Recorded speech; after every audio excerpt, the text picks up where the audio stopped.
Will my beneficiaries pay taxes on their inheritances? So, to understand the answer to this question is to understand the nature of an inheritance.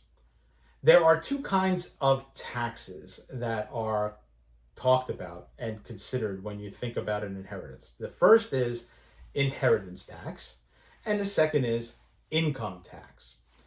So, inheritance tax has to do with the tax that is assessed against the size of the entire estate of the person who dies. The tax is based on how much the estate totals in excess of the unified credit. Currently, that's a little over $11.5 million. So if a person dies with an estate that totals less than $11.5 million, there is no inheritance tax to be paid.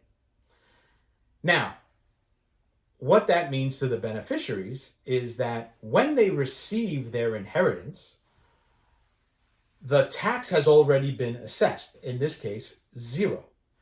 So they've received that asset or that income or that account, and it's already been taxed. So it is no longer taxable to them. So it's not considered their income for tax purposes. And so there is no income tax to the beneficiary.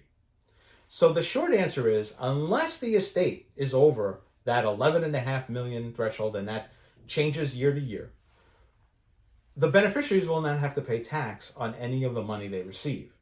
Now, once they've received that asset, if it's a bank account, if that bank account now earns interest or that asset grows in value, they will have to pay tax on that gain when they realize it, but that has nothing to do with the estate or their estate tax or their income tax when they receive it.